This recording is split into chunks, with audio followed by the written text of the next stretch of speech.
l'avancement du processus électoral ont été abordés ce jour par les ministres de la Communication et Médias lors d'une conférence de presse. Pour la sécurisation des élections et la tenue de scrutin apaisé, le général Lapente a réceptionné cette matinée un important lot de matériel et équipements spécifiques en provenance de la Chine. 21h soir actualité, Brigitte Mopani. Mesdames et messieurs, bonsoir. Poursuivons sa campagne électorale dans la partie est de la République et plus précisément dans la province orientale. Le président Joseph Kabila, candidat numéro 3 à l'élection présidentielle, est arrivé aujourd'hui à Kisangani, principale ville de cette province. Il était accompagné de son épouse, Marie-Olive Lembe Kabila. Reportage Anakle Mulunda. Kabila et Olive Lembe à Kisangani, un événement qui n'a laissé personne indifférent. Dès sa descente de l'avion, le couple présidentiel a été l'objet d'une salve d'applaudissements sans cesse renouvelée de la population. Les Boyomé ont eu la chance de revoir monsieur et madame au cours d'une campagne électorale battue en commun, car de temps en temps leurs chemins divergent pour un regroupement ultérieur. L'événement est détail.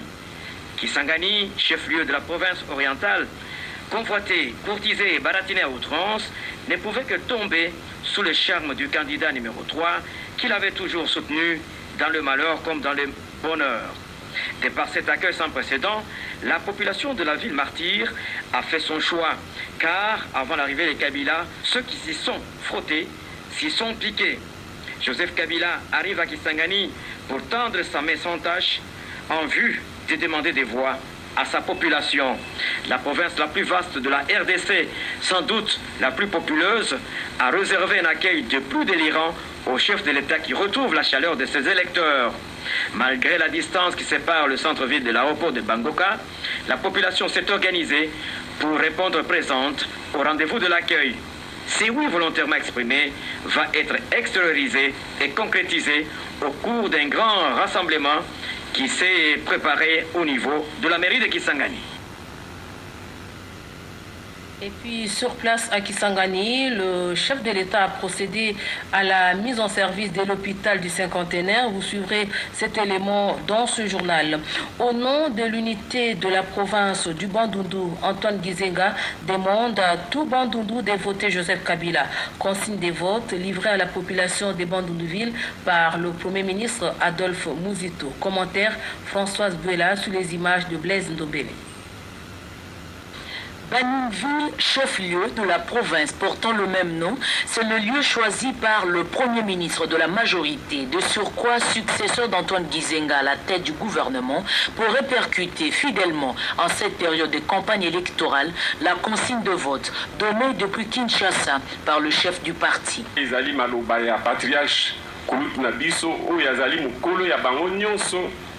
Le patriarche nous demande de soutenir Joseph Kabila Kabange le 28 novembre.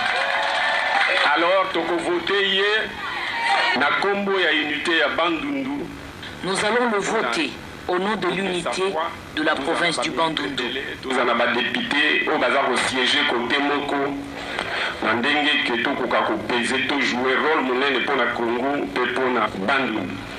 Cette consigne de vote va atteindre tout le coin du Bandundu et alentour. C'est l'engagement pris par cette population. Elle a également promis de respecter le mot d'ordre du patriarche Antoine Gizenga. En ce qui les concerne, les candidats numéro 7 à l'élection présidentielle, Léon Kengowa-Dondo s'est rendu dernièrement dans la province de l'Équateur pour dévoiler son programme d'action à la population. Aujourd'hui, nous vous proposons l'étape des Boende dans ce reportage de Bertin Ekofo Issaoso. Après le triomphe de Mbandaka, où il a été accueilli en véritable libérateur et en grand leader de l'Équateur, le président national de l'UFC, Léon Kengowa-Dondo, est arrivé le mercredi 16 novembre 2011 à Boende. Une foule immense l'attendait comme l'attestent ces images.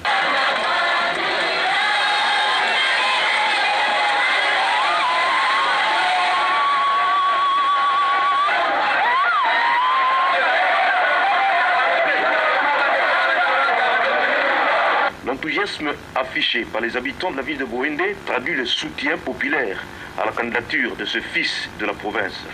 Sur place, à l'aéroport, il s'est adressé à la population pour expliquer les motivations de sa candidature à la présidence de la République et solliciter leur soutien. Le citoyen congolais au centre de son développement. Moto na moto asala musala malamu, il faut alia mbalamisato na mokolomo. Justice distributive. Soko moto na moto ale libumu na ye tondi, okoki kotuna ye nyonso yo lingi akosala. Image forte de cette période de la campagne électorale, deux candidats, deux concurrents à la course pour le fauteuil présidentiel se sont rencontrés.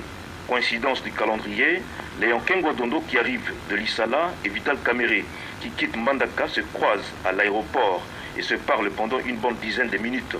Léon Kengwa-Dondo poursuit sa tournée électorale dans la partie nord de l'Équateur avant l'étape de la province orientale.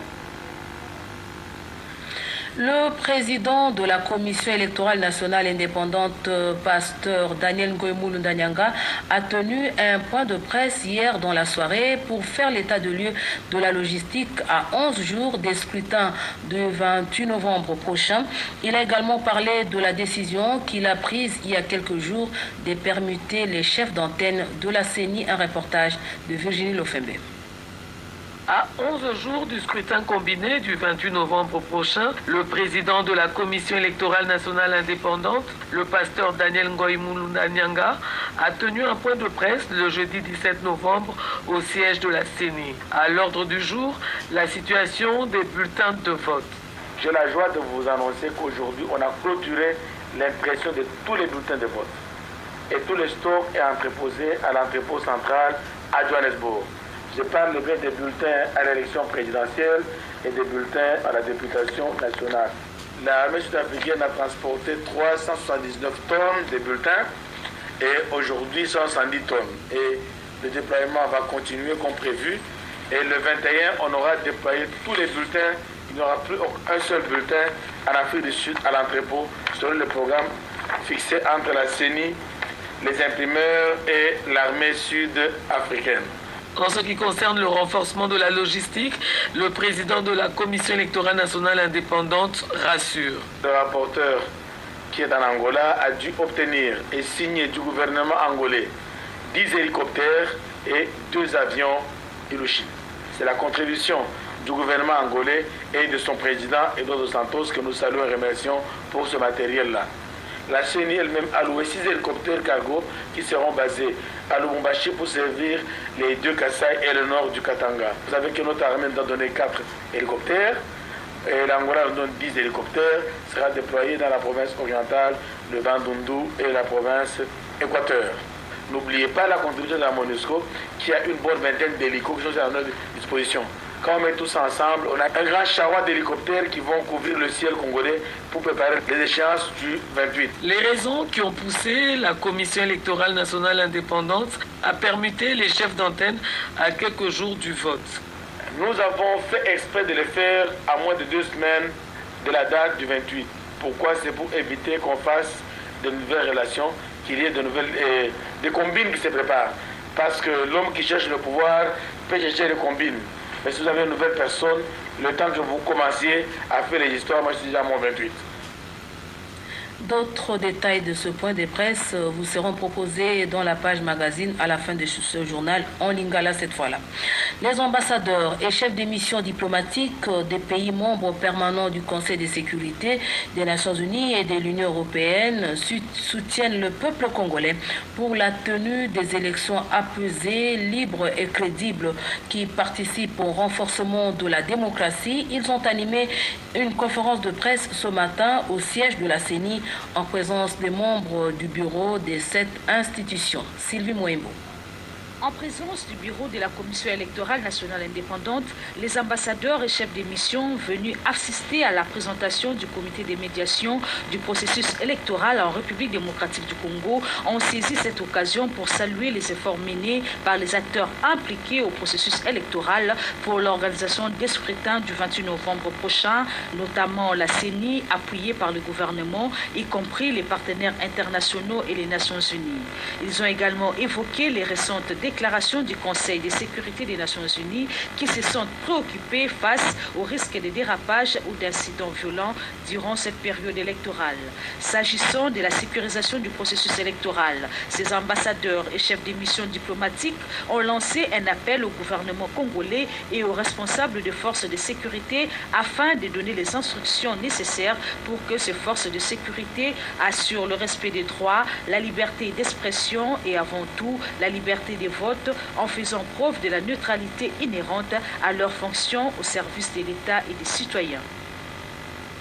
Et puis, le président de la CENI a procédé aujourd'hui à l'installation du comité de médiation, un comité de 7 membres qui agit comme autorité morale de soutien du processus électoral en veillant sur la bonne marche du processus. Ce reportage vous sera proposé dans nos éditions de demain.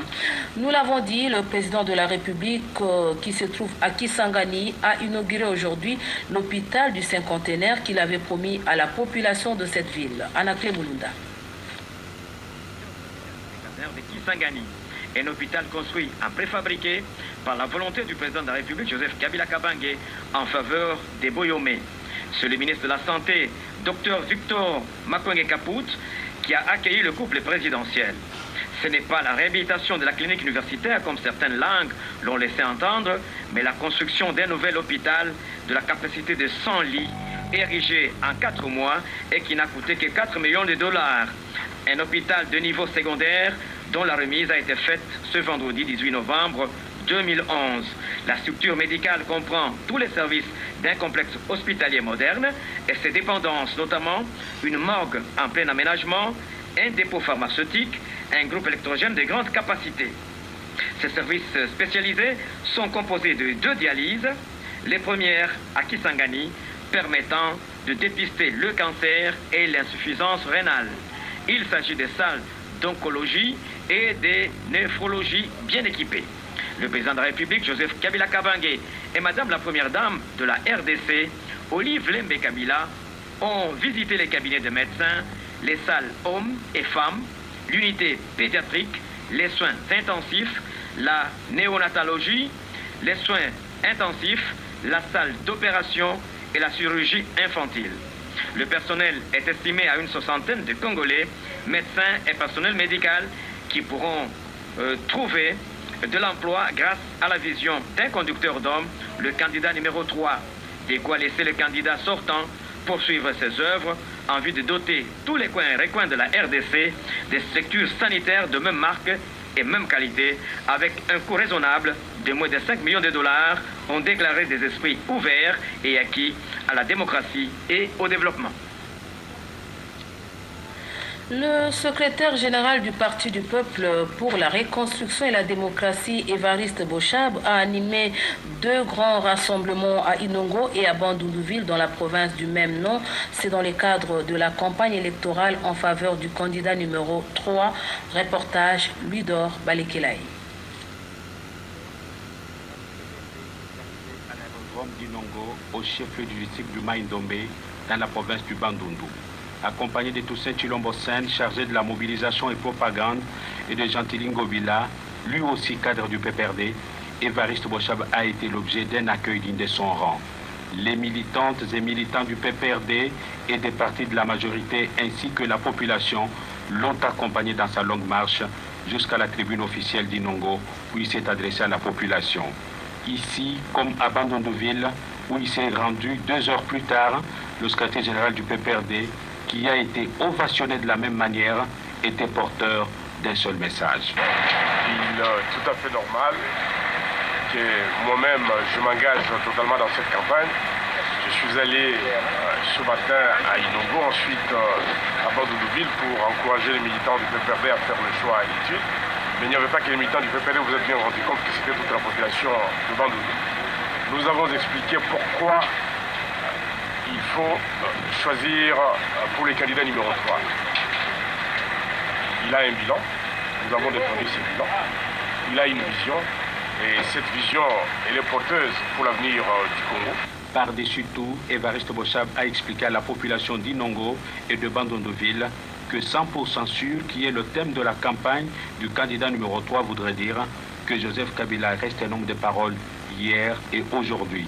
et que voter pour lui, c'est être à 100% sûr que demain, il fera davantage pour la reconstruction et la modernisation de la République démocratique du Congo, pays aujourd'hui bénéficiaire des dividendes de la paix dont il est artisan. Évariste Bochab entame dès ce samedi 18 novembre 2011 l'étape de la province de l'Équateur où il fera comme ailleurs le Jean-Baptiste du candidat numéro 3. Le programme des Nations Unies pour le développement PNUD, en partenariat avec la Commission électorale nationale indépendante, a organisé le 17 et le 18 novembre courant un atelier de renforcement des capacités des journalistes au Collège Boboto. Le CESAC, le Japon et la MONUSCO ont contribué à l'organisation de cet atelier. Virginie Lefembe. Il s'est tenu du 17 au 18 novembre 2011 au Collège Boboto un atelier de formation à l'intention des professionnels des médias. Placé sous le thème Médias élections apaisées en RDC, cet atelier vise le renforcement de capacités des professionnels des médias afin de contribuer à la promotion d'un environnement social plus favorable aux élections apaisées.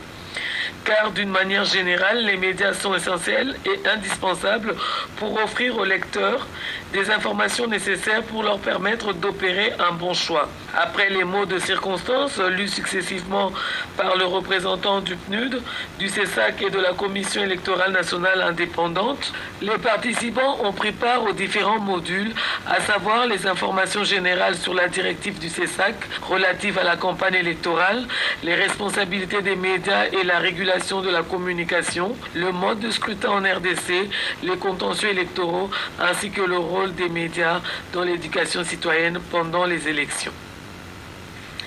Le déroulement de la campagne électorale et les questions liées à l'ensemble du processus électoral étaient à l'ordre du jour de la conférence de presse tenue ce matin par le ministre de la Communication et des Médias, porte-parole du gouvernement, Lambert Mende Omalanga. Résumé de cette conférence avec Guy Matoud. Dès l'entame de sa communication, le porte-parole du gouvernement a appelé les acteurs impliqués dans le processus électoral à redonner à ce double scrutin leur véritable sens. Le gouvernement dénonce les discours de haine et d'incitation à la violence de certains candidats. Pour le porte-parole du gouvernement, cette escalade verbale est le reflet d'un profond mépris des lois congolaises en vigueur. Lambert Mende a nommément cité le candidat numéro 11 et s'est réjoui de constater que ses propos ont connu la désapprobation de l'ensemble de la communauté internationale, des organisations non gouvernementales locales et surtout de l'Église catholique. Pour le porte-parole du gouvernement, ces incitations à la violence auraient occasionné l'assassinat d'un cadre du PPRD en Espagne.